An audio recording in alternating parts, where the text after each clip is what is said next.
안녕하십니까. 어제 TV조선의 기사인데요. 이재명이 관계 선거법 소송, 선거법 1심에 1년에 집행유예 2년 항소를 했잖아요. 검사도 이제 항소하고 이재명이도 항소했습니다. 이런 걸 이게 쌍방 항소 사건이다. 쌍방 항소 사건은요, 거의 99%, 90% 이상요. 그냥 1심 그대로 끝나는 경우가 대부분이에요.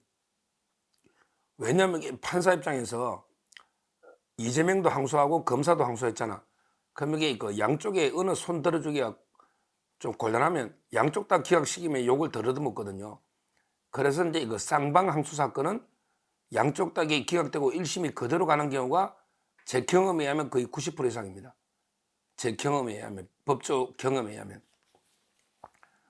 근데 이재명 측에서 이제 전략의 변화가 있답니다. 보수 변호사를 한 2명 정도 추가 선임한다. 이게 어제 TV조선의 보도입니다. 보수 변호사를 2명 정도 보강한다. 그러니까 이재명의 큰 재판 전략이 바뀔 수는 없죠. 큰 재판 전략은 이제 아예 자백으로 가는 거예요. 지금은 이제 이재명이가 모든 그렇게 선거법에서 부인을 하고 있잖아. 부인을. 무죄를 다투잖아. 근데 그게 아니고 아예 자백을 하자. 그래, 내가 이게 국토부 협박 때문이란 거 내가 거짓말했다. 인정한다. 내가 잘못했다. 그 다음에 김문기 골프 안 쳤다는 거 내가 잘못했다. 이렇게 자백으로 가면서 대신에 내를 이게 정치적으로 완전히 매장시키는 게 맞냐? 내가 이제 그래도 국민들이 내를 제1의 대권주자로 국민들이 나를 지지하는데 그 국민들의 의사도 좀 중요한 거 아니냐? 법이라는 것도 이게 결국 국민이 만드는 거고 우리 국민이 의사가 낸데 그 미국의 트럼프도 봐라. 어떤 게 재판받고 죄를 지도 국민이 원하면 국민의 뜻이 따르는 게 법도 국민이 만드는 거 아니냐? 법치주의도 이게 국민이 하는 거 아니냐? 이런 식으로 이게 바꿔가지고 아예 그냥 대전략을 바꾸는 그러니까 부인해서 자백으로 바꾸는 이런 것도 이게 상상할 수 있는데요. 그거는 안 할 것 같아요. 왜냐하면 이게 그렇게 되면요. 이재명이가 이제 완전히 공인 거짓말쟁이가 돼가지고요. 뭐 저는 그렇게까지 크게 전략을 바꿀 수는 없다 봐요. 왜냐하면 이게 정치 재판인데요. 원래 그렇게 하면 유리한 점은 있죠. 옛날에 최강욱이가 이제 조국이 인턴 겨우 이제 16시간 인턴했다고 써준 거거든요. 최강욱이가. 근데 실제 16시간 안 왔지만 한 번은 왔을 거 아니에요. 그럼 한두 시간은 왔단 말이에요. 1시간 정도라도. 근데 16시간 써준 거거든요. 이걸 이게 최강욱이가 끝까지 다 16시간 다 일했다고 하다가 배지가 달랐잖아. 배지가 달아났잖아. 그때 제가 최강욱이 변호인이었다면 최강욱이한테 인정해라. 아, 내가 이게 허위로 써준 거 인정합니다. 다만 이게 지도교수 조국이가 부탁하는데 내 입장에서 안 쓸 쪽이 좀 곤란해가 써줬습니다. 이러면 이게 벌금 정도는 놓을 거예요. 뺏지는 안 달아나요. 근데 정치적으로 그러면 이게 조국을 배신하게 되잖아. 그러니까 이제 최강욱이 어쩔 수 없이 고민하다가 그냥 뺏지 나라는 거예요. 지금 이제 돈봉투 받은 의원들도 마찬가지예요. 만약에 돈 봉투를 송영길한테 300만 원씩 받았잖아요. 이 경우에 그냥 300만 원 받았습니다. 근데 전당대회 할 때 다 이렇게 조금씩 돈 봉투를 뿌립니다. 조직도 좀 관리해야 되고 뭐 이렇게 하다 보면 이게 있고 요 정도는 관행인데 정말 죄송합니다 판사님. 네, 다시는 이게 이런 짓 안 하겠습니다. 이러면요 11명이나 되는 사람 배지 다 날릴 수는 없잖아요. 그러면 이게 그냥 벌금으로 해주면 배지는 유지하거든요. 전과가 되지만. 근데 그러면 이제 정치적으로 문제되니까 이게 끝까지 10원 하나 안 받았다고 잡아떼다가 징역형이 놓은 거예요. 허종식이가. 이런 식으로 이게 정치 재판은요. 자백하면 이게 정치적으로 이게 매장될 수가 있기 때문에 죽기 살기로 부인하다가 근데 빤한 사실이니까 판사가 볼 때는 빤한 걸 이게 부인하니까 형량이 올라가잖아요. 이런 게 아주 많습니다. 이런 사건들이. 그러니까 이재명의 입장에서도 이제 와가지고 이게 아이고 내가 거짓말했습니다. 판사님 거짓말해가 죄송하니까 좀 선체에다 이러면 이게 그 지지자들이 볼 때 그 모양 뭐가 되겠습니까? 조국이도 그래가 2년 놓은 거예요. 조국이도 이게 그냥 내가 위조했습니다. 한번 살려주세요. 이러면 죽기보다 부끄럽단 말이에요. 그게 지지자들이 볼 때는 차라리 교도소 가지는 게 낫지 2년. 이런 심정이란 말이에요. 조국이도. 그러니까 이제 저는 이재명이가 아예 전면 부인하다가 자백하는 걸로 이게 대전략을 바꾸는 이런 경우는 없다고 봐요. 왜? 그러면 이게 법적으로는 조금 이게 감형이 되겠지만 정치적으로 이게 죽습니다. 지지자들이 볼 때 이재명이가 저런 거짓말쟁이여서 지살라고 이제 언제 자백해? 이러면 이게 버틸 수가 없어요. 정치는 차라리 사법적으로 죽으면 죽지. 그런 게 정치적으로 죽으면 2번 죽는 거예요. 2번. 따라서 이게 저는 큰 게 전략은 2심에서도 항소심에서도 아마 이제 계속 일관되게 부인하는 걸로 무죄를 다투는 걸로 갈 거로 일단 예상. 그게 우리한테 좋은 거예요. 이재명이 갑자기 자백하고 막 선처 놓으면 이게 우리도 황당하잖아요. 오히려 끝까지 나 억울하게 무죄다 이래 주장하는 게 우리한테 좋습니다. 근데 문제는 변호사를 보수 성향의 변호사를 2명 정도 추가한다. 이 말은 이제 판사 맞춤형 변호사를 선임해 가지고 이제 진짜 정치적으로 알고 이게 법리적으로 해서 다투는데 또 이게 판사하고 좀 친분이 있고 친한 정관들을 한번 써보자. 이런 게 의도죠. 지금은 이 변호사가 누구냐? 지금은 이제 이재명 선거법 1심에 이재명 선거법의 1심에 제가 이게 판결문을 전문을 보면 이게 다 나옵니다. 판결문에 보면 이제 지금은 이재명 변호사가 이제 3명이에요. 3명. 항상 이게 들어가는 사람이죠. 항상 이게 들어가는 김종건. 김종건은 이제 LKB 있다가 이제 나왔다 했잖아요. 김종건. 그 다음에 우리 의정부 부장판사도 하고 이성엽. 제가 항상 김종건, 이성엽. 그 다음에 김희수가 3명 돼 있네, 판결문에. 변호인 김희수는요, 검사 출신에 아마 경기도의 감사관으로 이게 이재명이하고 정치적으로 엮여서 이게 변호하지, 실제 법은 잘 몰라요.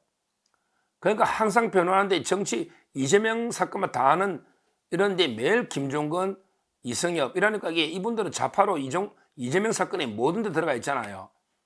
그러니까 이제 판사하고 소통이나 변론이 제대로 안 되는 거예요. 3명이. 그에 비하면 이게 저 판결문 봤더니 검사진은 화려하네요. 이재명 선거법 1심 2022년 고합 660호 피고인 A라고 하는 이건 이재명이죠. 검사는 이제 오민재 자이 박종현이가 이제 기소 공판 제일 핵심 중에 하나고, 그 다음에 송중구, 서성광, 신기창, 김지혜, 임아랑, 유민종이 유명하잖아요. 우리 성남지청의 3부장 아닙니까?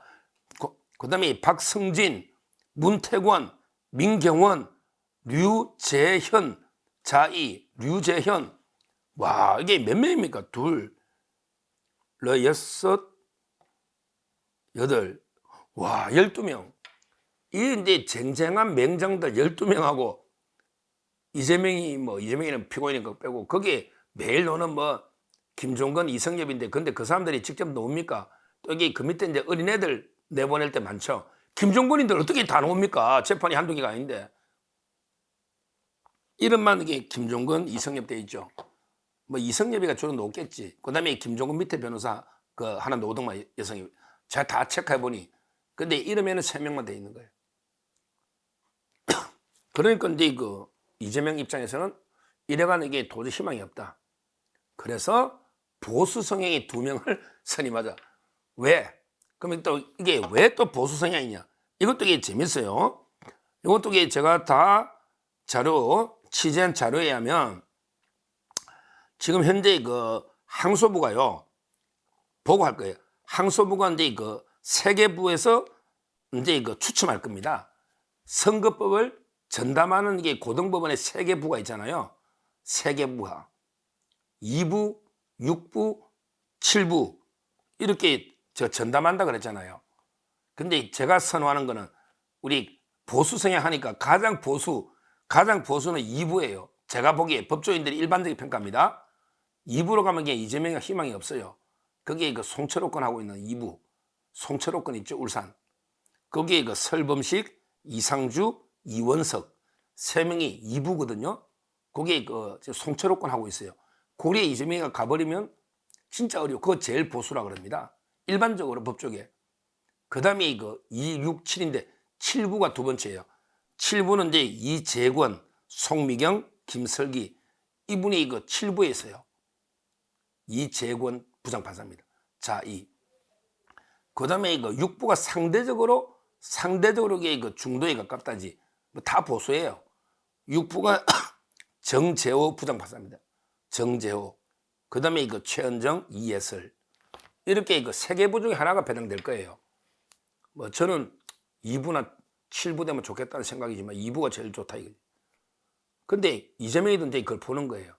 그래서 이제 이 부가 정해지면 그 부의 판사하고 좀 이게 그 소통이 되는 이런 이제 그 판사 출신을 이게 그 보수 성향, 다 보수니까. 그러면 이게 역으로 법리 싸움 할 수 있는. 지금 이게 자꾸 정치적인 변호사, 정치 변호사 선임하니까 법리가 안 되잖아, 논쟁이. 이런 이제 그 보도입니다. 여기서 뭐 보수 성향이라서 뭐 제 같은 사람 선임하지는 않겠죠. 뭐 저도 이게 안 하겠지만 제한테 그 10억을 준다 해도 이재명 변호를 제가 하겠습니까? 저게 보수 성향 변호사인데 이재명이가 제한테 맡기지도 않겠지만 맡긴들 10억 준다 해도 하겠습니까? 근데 제가 왜 10억 이야기를 하느냐? 자, 이렇게 그 따끈따끈한 정관 판사 출신을 보수 성향에서 선임을 한다. 그럼 이게 비용이 얼마 들까요? 지금 이재명 재산이 3년간 1억 얼마 줄었던데 3년간 1억 얼마 줄었던데 그 소비 성향 증가. 지금은 이제 그 식빵을 자기 돈으로 사 먹어야 되잖아요. 과일도. 그러니까 이제 그 실제 변호사비로 나간 건 거의 없는 걸로 보입니다. 지금까지 3년 동안 변호사비로 나간 게 없어. 이게 말이 됩니까? 뭐 전부 그 배지나 뭐 대납 또는 이게 저수지에 준지 모르겠는데 말도 안 되죠. 근데 보수 성향의 정관 판사를 선임한다? 진짜 이게 딱 거짓말 안 보태고 하려면 이게 그 몇 억씩은 줘야 되겠죠. 몇 억 안 주고 이게 이재명 변호를 왜 합니까? 보수 성향의 변호사가. 자기도 이게 요거도 물 텐데. 여론도 안 좋고. 그 다음에 이재명이는 이미 끈 떨어진 가방 이미 이재명이 끝났는데 정치적으로 뭐 내한테 배지 줄 것도 아닌데 내가 이게 따끈따끈한 정관 판사 보수 성향인데 이재명이 변호 좀 해달라면 돈이라도 받아야지. 돈이라도 이게 받고 변호해야지. 그냥 해줄 이유가 없잖아. 그게 10억이란 말이에요. 그게 10억. 제가 10억 이야기 하는 거예요. 김만배 씨가 태평양에 100억 그것도 이게 검찰 거 빼고 재판만 100억 예치하고 이게 다 깔아갔다는 거 아닙니까? 그 최태원 회장이나 이재용 회장이 변호사비 때문에 얼마나 피해를 많이 받습니까? 지금도 김 회장의 변호사비 뭐 최태원 회장 얼마 있다 이런 소문도 있지 않습니까? 그만큼 이게 그 변호사비가 많이 듭니다. 옛날에 그 김홍걸 있잖아. 김홍걸. 그 변호사비 1억 얼마 선거법 간단한 거 몇 달 하지도 않는 거 이거 했다가 이게 돈 안 주고 재판까지 붙었지 않습니까? 김홍걸이가. 그래서 저는 지금 이제 민주당에서 이거 변호사비 대납 이거 말도 안 되는 겁니다. 민주당의 당비로 이재명이 변호사비를 대주면 이게 명백한 횡령이다. 명백한 횡령입니다. 왜? 어떤 이게 단체나 회사가 대표자 개인의 비리를 회사 돈으로 변호하면 이게 횡령이다. 확고한 판례입니다. 판례입니다. 그럼 이게 이재명이는 무슨 돈으로 선임할까요? 개딸들이 책 사준 거. 그게 책 사줘봤자 이게 얼마 될까요? 뭐. 하여튼 중요한 거는 이재명의 자금줄을 철저하게 그 통제 막아야 됩니다. 검찰은 주시하고 있어요. 이재명이가 추가로 어떤 변호사를 선임하는지, 거기에 변호사비는 얼마나 신고돼 있는지, 그거는 조사 금방 되죠. 그 다음에 이거 자금 어디서 났는지 국세청과 그 다음에 그 검찰이 합동으로 철저하게 그 감시를 해야 된다. 혹시 배소연이 그 80억에서 변호사비가 나가는지 이런 것들이 그 조사를 해야 됩니다. 해야 됩니다. 결론적으로 이재명이 간데 그 보수 성향 따끈따끈한 게 그 판사주의 청관으로 2명을 포강한다. 이런 데 그 보도가 났는데 중요한 거는 그래봤자 이게 그 뒤집기는 역부족이라 봅니다. 뭐 이게 그 정관 할아버지가 와도 정관 판사 할아버지가 와도 이게 그 이미 1심이 워낙 탄탄하게 그 논리 구조가 짜여서 징역 1년이 나왔기 때문에 항소심에 뒤집기는 어렵다. 이렇게 봅니다. 다만 이제 그것도 그 변호사비 는 이게 그 어떻게 감당할지, 과연 이게 그 누가 대납할지, 민주당이 대납할지, 개딸들이 대납할지, 배소연이가 대납할지, 아니면 이게 정자동 저수지에서 꺼내올지, 어디에서 이게 그 꺼내올지, 이거는 이게 철저하게 저희가 감시해서 이재명의 돈줄을 묶어야 된다. 이렇게 말씀드리고, 오죽 절박하면 보수 성향의 2명을 보고한다. 이런데 막바지 아마 최후의 수단인데, 그래봤자 백약이 무효고요. 그 다음에 그 선임도 쉽지 않을 것이다. 왜냐하면 이게 그 신고된 재산이 얼마 없어요. 이재명이 집 빼고 나면요, 신고 재산이 얼마 없어요. 한 10몇 억밖에 안 돼요. 집을 빼면. 따라서 이게 그 우리가 철저히 감시하면 그 선임이 불가능할 것이다. 이렇게 그 평가를 합니다. 감사합니다.